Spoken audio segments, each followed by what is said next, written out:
I'm actually really surprised that this sneaker doesn't get enough hype like it deserves.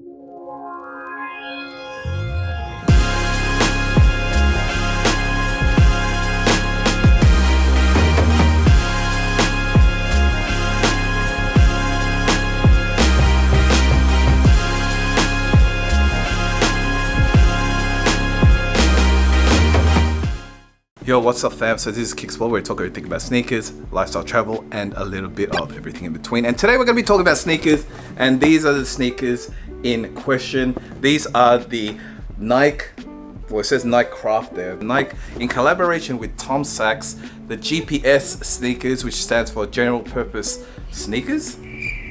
General purpose sneakers or general purpose shoes. I gotta admit that I'm really excited for these ones. That's the labeling, as you can see right there. They don't have the original price, I don't think. Let me just talk about Sachs and why this is actually really important to me first. Before you really look into these shoes, you should also look into Sachs. I really highly advise you guys to actually look at his website. If you guys don't know Sachs, he's a really wild and wacky but very brilliant designer, creator, innovator, engineer, however you want to call it, but he has some really cool designs out there, and Nike has decided to go and collaborate with him. This is not his first sneaker. He's done a couple already. Like, just the designs behind it and the ideas that go into the actual sneakers is what makes it really wild, and I believe very successful. Some of them even fetch for like the Mars yards. Yeah man, they're like so expensive, and that's why I was a really big fan. Not just because of the hype behind it, but purpose behind why he makes the sneakers. All the other sneakers that he's made before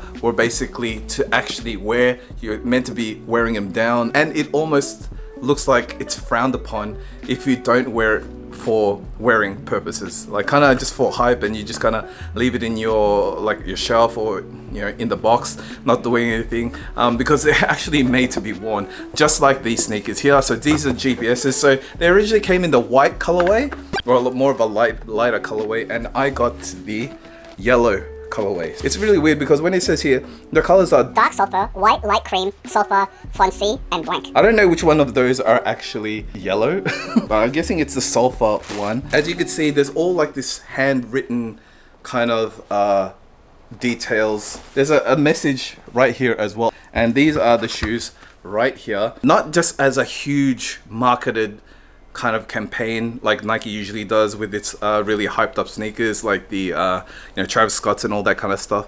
I mean, they actually sold these out in Kohl's, which is, I wouldn't say it's the most popular like footwear brand or footwear shop or whatever you call it in America. I think Sachs made the point of actually releasing it in like an ordinary store, so that it kind of dies down the hype. I don't know, man. I think that's brilliant, and I think it's like really selfless and wholesome also, man, because he really wanted the people to actually get these sneakers to actually get them, and he knew that putting them in a store like Kohl's drives down the hype. If anyone else can just really get this, why would I want it? And that's what he wanted. He wants everyday people to actually go and get these and to actually wear them. So that's the brilliant thing about these. And also another great thing about this is that the prices never really shot up. And yeah, that's why I actually really got it, because the prices were still pretty low. I bought it from Goats. Sometimes when you think that's all the extra charges and all the extra fees that will make it the price that it is in total, exchange the currency to your own local currency like AUD, there's always another charge there extra. I don't know, but it ended up costing me like 330, I think, instead of 245 or whatever, when it includes everything, the shipping, taxes and all that kind of stuff. You always think that you're paying one price, but you always end up paying a little bit more. I definitely think it's worth the retail price, the resale price, because bro, I'm gonna be wearing this, man. I mean, I want to keep mine in good condition, but man, I really can't wait to wear these. Anyway, let's get into the specifics of this actual sneaker. That was a pretty long venting story. I'm sorry, I had to let it off my chest and everything. But yeah, so this sneaker, you could see that there's a lot of different kind of materials going into the upper.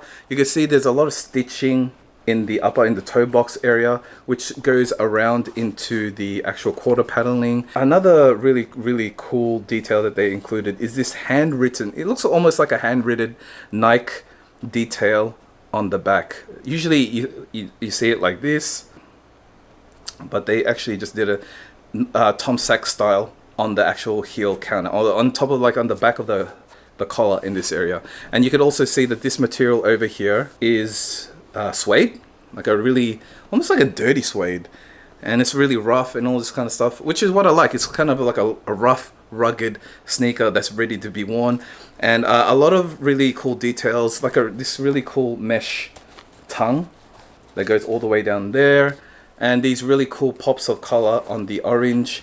I love it how it's like that. It's like how you can put your finger in here and you can put your finger in there to actually pull the sneaker into your foot, help it make it easier. You can see all this kind of just like minimized cushioning. So there's one there in the back of the collar right there, and it's very, very thin on the sides, on the walls of the heel counter. I'm guessing that's to just kind of make it lighter and help you get around everything a lot easier. I also like this sort of like this I always say it's like a hyperfuse kind of material right there on the toe box or mudguard area.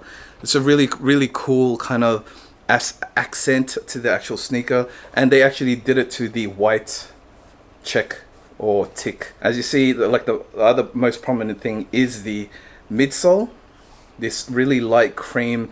It's like a pebbled midsole. Anyways, on the bottom you can see that there's this really, really plain and simple herringbone design on the outsole. It's even got Nikecraft, and it's got this cool writing here that actually says US patent and the actual number there. So I guess this sneaker outsole, or the actual sneaker, is patented. So very, very minimal, I gotta say, as well. That's kind of why I really like it, so I can wear it with like a lot of things. When it comes to something simple like this, man, it's just always a lot easier, and that's how I like my sneakers. Like when you think, oh yeah, I feel like wearing Tom Sachs today, oh, okay, I could wear this. It makes life a lot easier, especially in the morning when you want to get up and going. You don't want to be spending too much time thinking about what you're gonna wear. Do I think it's worth the resale price? I do believe so, because I will be wearing this a lot, especially probably when I go out traveling as well. I think they're a really neat sneaker, especially for the summertime. Yeah, I'm gonna admit, guys, I don't really care about the materials keeping this pristine and in good condition, because I'm gonna really beat these up. So yeah, I'm not really worried about the actual suede getting dirty and all that kind of stuff. I'm sure just a little bit of sneaker cleaner will get that fixed up. After trying them on, I think, yeah, they're actually really nice for wide footers. It's got like really this solid flat, remind me of these sneakers right here. Really soft, really sturdy, kind of support, I guess you could say, for the actual sneaker. So because the first time I tried it on, I was sitting down, but now I'm actually standing up and feeling it. It's like, ooh, yeah, I'm pretty sure I could last a whole day in these. I mean, they're not the most softest cushioning that you can get, but yeah, it feels really nice on foot though. And look at the herringbone design, man. That's like, that herringbone design right there is, you know, able to provide you a lot of grip. So if you have to go into some like uneven terrain, I think they should get you covered. If I do suggest sizing, I suggest if you got super wide feet, maybe go half a size up. But if you have wide feet, I just stay your normal size. So the actual insole is pretty standard.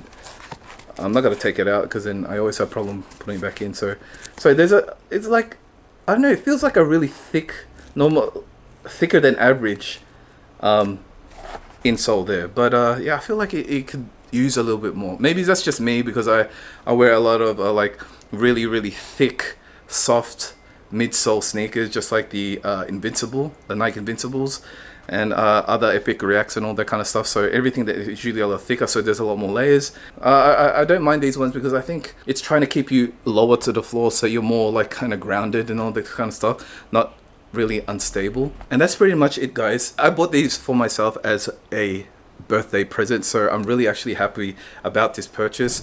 So I don't really regret it. But maybe if I knew it was going to end up costing me like $330, maybe I'd think about it again. When I think about like this sneaker is made to be like beat up and all this kind of stuff, then like I don't feel as bad with that higher price tag. Anyway, guys, that's my review for this video. Let me know your thoughts on the Tom Sachs GPS, or the general purpose shoe.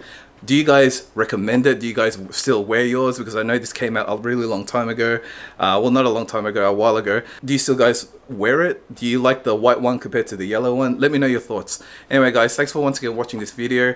I hope you liked it. If you did like it, please give me that big thumbs up. And if you like my content in general, please consider subscribing to the channel. Anyway guys, a big thank you for watching this video, and I'll see you guys in the next one. Peace.